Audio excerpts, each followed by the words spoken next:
Hey, what's up YouTube? Thanks for clicking on that clickbait. I thought that was a pretty good one. So recently, I've decided to do 8 packs a day for 30 days. I'm not talking about cigarettes, I'm talking about drones.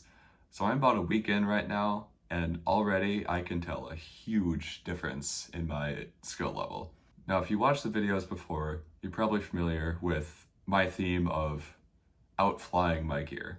It's kind of a problem that I've had for quite a while. What I'm trying to do now is I'm trying to get good enough to justify spending more money on better shit, if that makes sense. So I do have 2 quads, which is really nice for this, but only one of them is working right now because I broke one of the video transmitters. So down to 1 quad. So I hope that doesn't break because then I'm screwed with my challenge. Now another thing I want to note is sometimes it rains or sometimes it's not nice out, right? Just like anywhere else.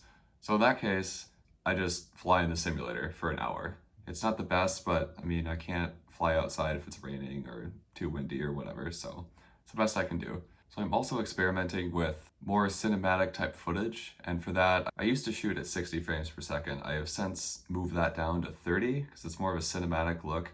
Unfortunately, I don't have any ND filters right now. You kind of need those if you want to get the really cinematic motion blur going on.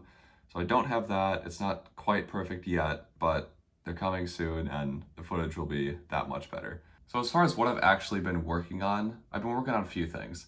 Number one, I'm trying to get more precise movements. Before, I would kind of just fly around, kind of just spin and maybe slip through some turns. It wasn't the most precise feel. So I'm trying to tighten that up a little bit. And I'm also working on a few tricks. One of them is the reverse wall ride. Johnny FPV made this famous back in maybe 2017. It was a long time ago. That trick is so sick. So I'm trying to perfect that. There's no walls in this woods flight video, obviously, but you can still do it on trees or pretty much anything. Another thing I'm working on is Matty flips and just general kind of going backwards type tricks. So a Matty flip, if you're not familiar, is basically just a front flip around an object. And it's really difficult, at least for me, because you have no frame of reference where your quad is in the air. And for some reason, I have a lot more trouble with those than I do with backflips or power loops. I can do those fine. I've had those down for quite a while. Just for some reason, the Matty flip has eluded me. I've been grinding the shit out of that trick. I would go to a playground and just rip pack after pack after pack, trying to perfect that. And I'm finally getting it down after ripping all the packs, logging many hours in the simulator, finally starting to get that down. The third thing I'm working on, this has kind of been a recent trend lately, the spang, I think is how you say it. It's really twitchy and jerky, really precise movements. It kind of reminds me of the juicy flow that Johnny FPV is famous for, but it's a little bit different, a little bit twitchier, kind of like, I want to say Mr. Steel. I don't know, I'm not too familiar with his stuff anymore, but it's a unique style. I'm not the best at it, that's pretty clear from my video, but I do have a couple cool tricks in there and kind of spang inspired type tricks. So they're not perfect, but I'm starting to add that to my repertoire too. So I'll stop rambling now. Enjoy this video.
Bye.